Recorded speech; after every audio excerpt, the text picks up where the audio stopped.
Beatrice, the family's resident drama queen, had managed to back her car into a lamppost. Fearful of Arthur's legendary temper, she turned to Julian. "Julian, you have to tell him you did it," Beatrice pleaded. "He loves you. He thinks you're a delicate intellectual.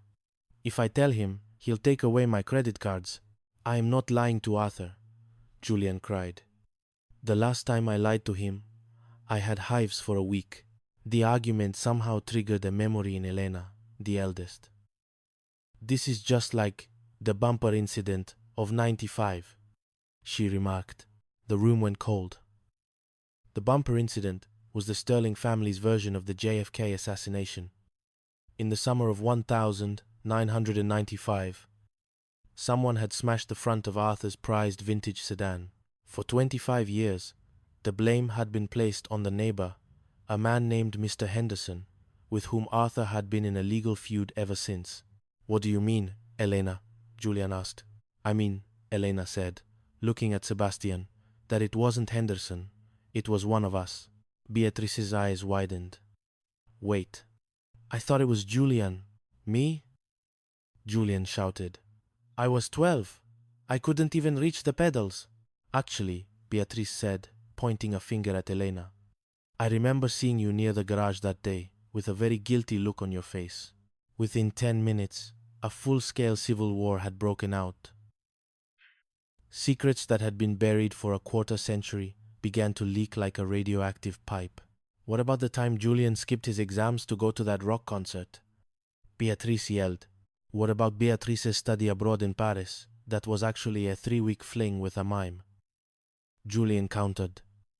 Yuzien countered. "What about the time Elena used Mom's identity to get a library card for a different county?" The siblings were so busy tearing each other apart that they didn't notice Arthur standing in the doorway.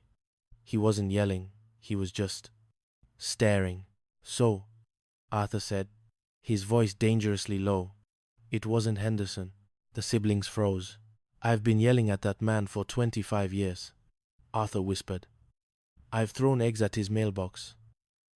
And it was my own flesh and blood? Dad, we can explain." Claire started.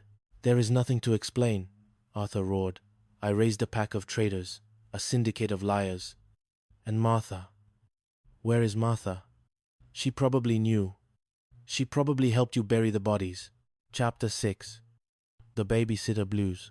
As the Bumpergate scandal threatened to dissolve the family, Julian and Claire faced a new crisis. Julian's work colleague, a man named Ace, was the only person available to babysit while they attended a long-awaited charity gala. Ace was a man of high energy and questionable boundaries. He arrived at the Sterling house, wearing a leather jacket and carrying a bag of snacks that Julian immediately identified as non-organic hazards. "Don't worry, Jules," Ace said, patting Julian on the back with enough force to dislocate a shoulder. "I'm a pro.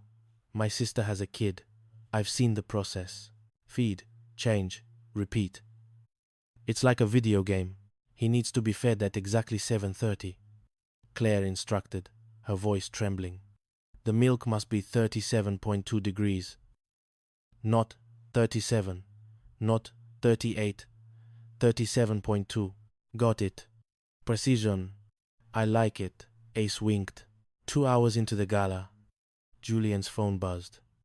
It was Beatrice, who had been tasked with checking in. "Julian, I'm looking through the window," Beatrice hissed. "Ace is on the porch. He's talking on his phone. He's laughing.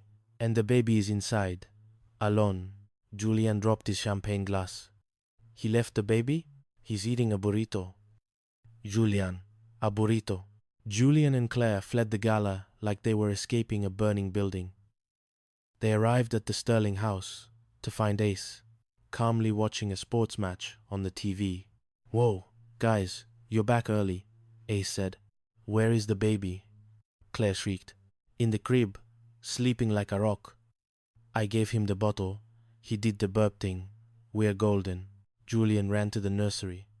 The baby was indeed sleeping, but there was a red smudge on the baby's forehead. "Is that blood?" Julian gasped, his knees buckling. Claire inspected the mark. She sniffed it. She looked at Ace.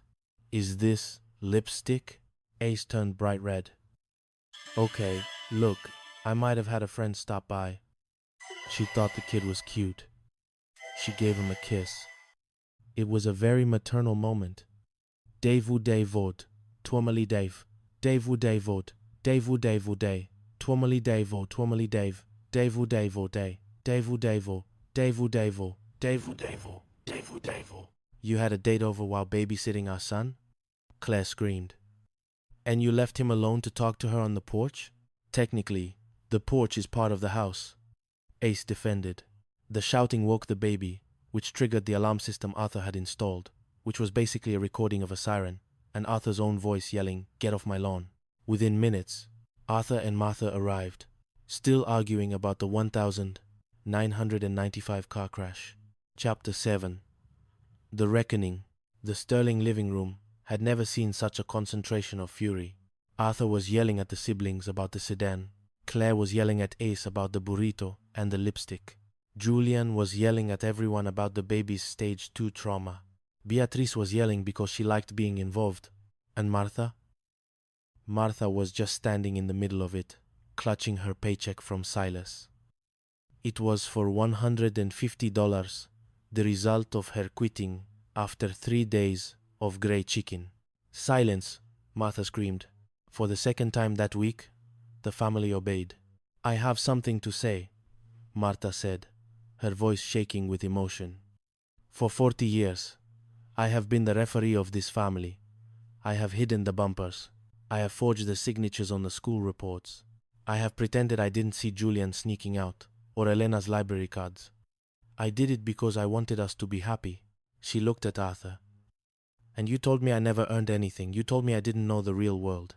Martha threw the $150 on the table. "I worked at the Rusty Cask. It was filthy. The boss was a pig. The chicken was grey. I hated every second of it. But I did it to prove a point." She turned to the children.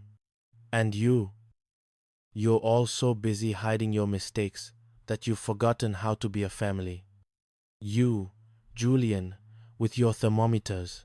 You, Beatrice, with your mimes. You're all exhausting." Martha sat down and put her face in her hands. The room was silent for a long time. Arthur looked at the $150. He looked at Martha's ruined derby suit. He looked at the lipstick smudge on his grandson's forehead. Slowly, Arthur walked over and sat next to her. He didn't say anything. He just reached out and took her hand. "Martha," he said softly. "I'm an idiot." "We know, Dad," Elena whispered. "No, I mean a real idiot," Arthur said. "I thought earning money was what made a person professional. But I've spent my whole life in a butcher shop, and I couldn't manage this house for 3 hours without burning it down. You're the only pro in this room." He looked at the siblings. As for the bumper. Chapter 8. The New Normal. A week later, Portofino Valley returned to its usual state of chaotic harmony. The bumper incident was officially forgiven, though Arthur still brought it up whenever he needed to win an argument. Beatrice was paying off her car debt by helping Martha with the housework, which Martha supervised with a whistle and a clipboard. Martha had decided that professional cook wasn't for her. Instead, she had opened a small consulting business, Martha Sterling's Domestic Command. She charged wealthy Valley families $200 an hour to come into their homes and tell them why their children were spoiled and why their kitchens were inefficient. She was booked through the next year. Peleten Ken. Tunara Sala. Julian had finally relaxed about the sweet potatoes. He had even been seen feeding the baby a piece of bread crust that hadn't been sanitized. And Ace? Ace was banned from the house. But he still sent Julian photos of his burritos, usually captioned, "Still stage 1, Jules. Keep it real." As the sun set once more over the Sterling's balcony, Arthur fired up the grill. Martha sat in her chair, sipping a glass of wine she had bought with her own command money. "Hey, Martha," Arthur called out, flipping a steak. "Do you think the cloud has a grill feature? Because this steak looks heavenly." Martha laughed, her voice carrying over the valley. "Yes, ma'am," Arthur grinned. "Whatever you say,